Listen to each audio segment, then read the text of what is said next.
सभी को नमस्कार। और आज हम 17वीं क्लास पढ़ने जा रहे हैं, तो सभी जुड़ जाइए जल्दी से जल्दी। ठीक है, चलो स्टार्ट करते हैं। सर्वप्रथम दास दासी को खरीदने की परंपरा को जयपुर राज्य में एक इश्तिहार जारी कर कब प्रतिबंधित किया गया था? जल्दी कमेंट करो, बताओ कब किया था?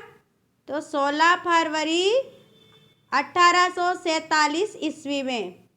ठीक है, चलो अगले क्वेश्चन में चलते हैं।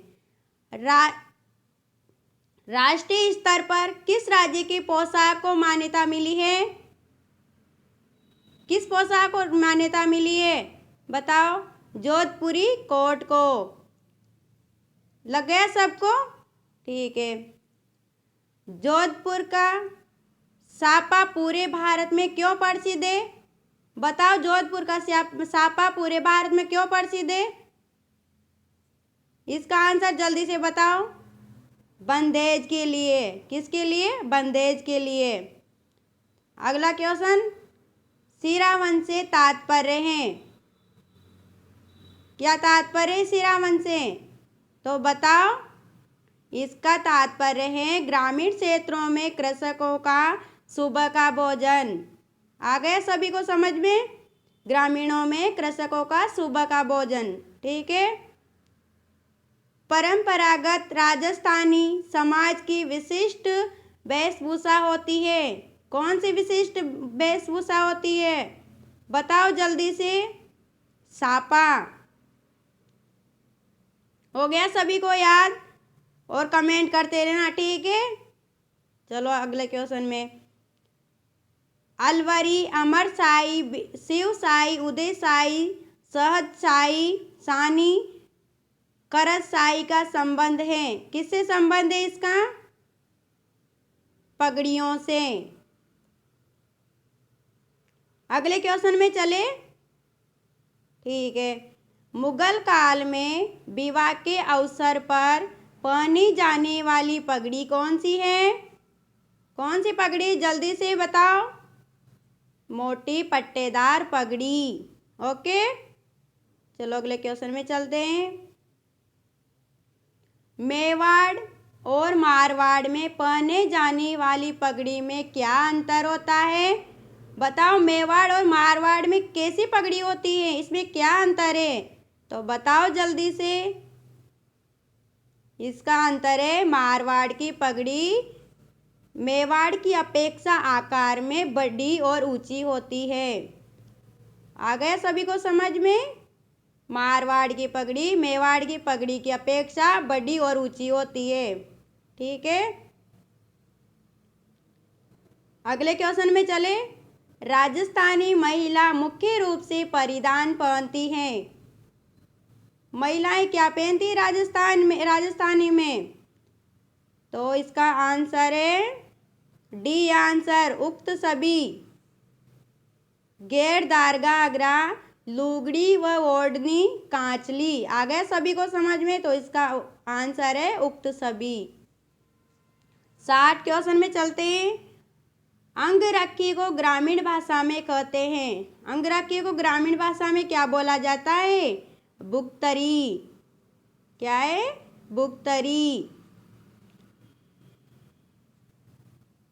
अगले क्वेश्चन में चले। आ रहा है सभी को समझ में?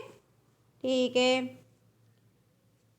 आदिवासियों में खटका वस्त्र पहना जाता है। आदिवासियों में खटका वस्त्र पहना जाता है, तो किन में पहना जाता है? अविवाहित युवतियों द्वारा। किन के द्वारा पहना जाता है? अविवाहित युवतियों के द्वारा। ओके, अगले क्वेश्चन में चले। कांचली का प्रयोग स्त्रियों द्वारा किया जाता है। कांचली का प्रयोग किनके द्वारा किया जाता है? स्त्रियों द्वारा किया जाता है, स्तनों को ढकने के लिए। ठीक है, आ गया सभी को समझ में? पहनते होंगे, गाँव में तो पहनते हैं सभी के। अगले क्वेश्चन में चले। तिलका शरीर के किस भाग पर धारण किया जाता है? तिलका शरीर के किस भाग पर धारण किया जाता है? इसका आंसर जल्दी से बताओ। चूड़ीदार पायजामे पर पहने जाने वाला चोगा है। आ गया सभी को समझ में? अगर समझ में नहीं आए तो बता दिया करो। ओके, चलो अगले क्वेश्चन में चलते हैं। भीलवाड़ा जिले की ग्रामीण स्त्रियों का वह वस्त्र जो कपड़ों के दो टुकड़ों के बीच में से जोड़कर बनाया जाता है तथा जो पीठ पर तनियों में बांधा जाता है, क्या है इसका आंसर? इसका आंसर जल्दी से बताओ। चोली। आ गया सभी को समझ में? ठीक है, अगले क्वेश्चन में चले। जो संबंध स्त्रियों में झुमकों का कोनों से है वही पुरुषों में, बताओ इसका आंसर। इसका आंसर है मुर्गियों का कानों से है। कौन से है? मुर्गियों का कानों से है। ठीक है, अगले क्वेश्चन में चलते हैं। आ रहा है सभी को समझ में? चले। निम्न आभूषणों को शरीर के अंगों के अनुसार सुमेलित कीजिए। सॉरी, मैंने एक क्वेश्चन ऊपर छोड़ दिया तो उसको करवा देती हूँ पहले ना, भूल गई, सॉरी। राजस्थान में स्त्रियों की सुहाग की निशानी का आभूषण है। क्या आभूषण है सुहाग का? तो इसका आंसर है लाख का चूड़ा। स्त्रियां लाख के चूड़े को सुहाग का निशान मानती है, तो इसको पहनना जरूरी होता है। ठीक है, अब नीचे के सुमेलित वाले क्वेश्चन में चलते हैं। ठीक है, चले। निम्न आभूषणों को शरीर के अंगों के अनुसार सुमेलित कीजिए। तो इसका राइट आंसर कौन सा है? इसका राइट आंसर ए है। तो मिलान करें। सांकली का मस्तक से है और सुरपिया का है कान से। पचलड़ी का किससे, बताओ जल्दी से? गले से है। और भट्टा का किससे है? बाजू से। और बंगड़ी का किससे है? कलाई से। मूंदड़ी का किससे? अंगुलियों से। तो सभी को समझ में आ रहा होगा। अपन सब पहनते हैं तो सभी को पता ही होना चाहिए। ओके, ठीक है, अगले क्वेश्चन में चले। 68 में, राजस्थान में सुरली आभूषण पहना जाता है। सुरली आभूषण कहाँ पहना जाता है राजस्थान में? तो इसका आंसर जल्दी से बताओ। कान में पहना जाता है। आ रहा है सभी को समझ में? अगर नहीं आए तो बता दिया करो। ओके, ठीक है, अब अगले क्वेश्चन में चलते हैं। यही सुमेल कीजिए। सुमेल करना है तो बताओ जल्दी से इसका राइट आंसर। इसका राइट आंसर ए है। सांकल का राइट आंसर कौन सा है? मस्तक। और तिमड़िया का किससे है? गला से। ओके, बंगड़ी का किससे है? कलाई से। कणकती का संबंध किससे है? कमर से। आ रहा है सभी को समझ में? ठीक है, अगले क्वेश्चन में चले। तगड़ी पहनी जाती है। तगड़ी कहाँ पहनी जाती है? बताओ। तगड़ी कमर में पहनी जाती है। अगले क्वेश्चन में चले। 71, हिरणा में आभूषण कहाँ पहना जाता है?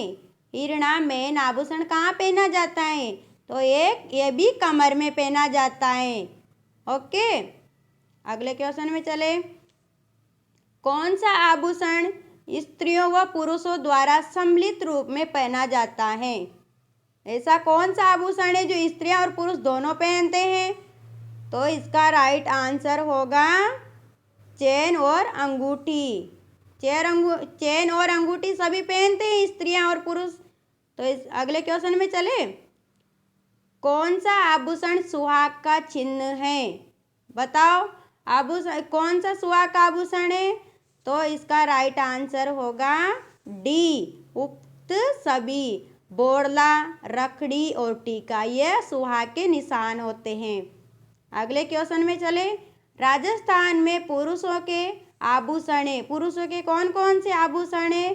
तो इसका राइट आंसर होगा डी। आ गया समझ में? चेन है, कड़ा है, मुर्कियाँ है, ये पुरुष पहनते हैं। आ रहा है सभी को समझ में? ठीक है, अगले क्वेश्चन में चले। नाक में पहनने वाला आभूषण है। नाक में कौन सा आभूषण पहना जाता है? सभी के घर पे स्त्रियां और बहनें होती है तो नाक में क्या पहनती हैं? तो पहनती हैं नथ। ओके, अगले क्वेश्चन में चले। निम्न में से कौन सा आभूषण कमर से संबंधित नहीं है? तो कमर में कौन सी चीज नहीं पहनी जाती? कमर में गोखरू नहीं पहना जाता। आगे समझ में बात? ठीक है, अगले क्वेश्चन में चले।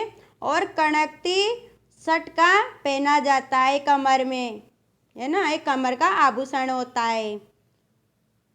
अगले क्वेश्चन में चले। बाजू से संबंधित आभूषण है। अब बाजू से संबंधित आभूषण बताओ। इसका राइट आंसर होगा भट्टा। ठीक है, कौन सा है? भट्टा। राजस्थान में महिलाओं द्वारा सौभाग्य सूचक के रूप में किस आभूषण को प्रयोग में लाया जाता है? बताओ। राजस्थान में महिलाओं द्वारा सौभाग्य सूचक के रूप में किस आभूषण को प्रयोग में लाया जाता है? तो इसका राइट आंसर होगा बोरला। आ गया समझ में? अगले क्वेश्चन में चले। मेहमंद किसे कहते हैं? मेहमंद किसे कहते हैं? मेहमंद किसको बोला जाता है? सिर पर पहनने जाने वाला आभूषण को मेहमंद बोला जाता है। गोखरू किसे कहते हैं? गोखरू कलाई में एक विशेष प्रकार का पहने जाने वाला कड़ा होता है, गोखरू। आ गया सभी को समझ में? ठीक है दोस्तों, आज की वीडियो कैसी लगी? अगर अच्छी लगी हो तो कमेंट करना और शेयर और लाइक ज़रूर करिएगा। ठीक है, चलो ठीक है दोस्तों, बाय।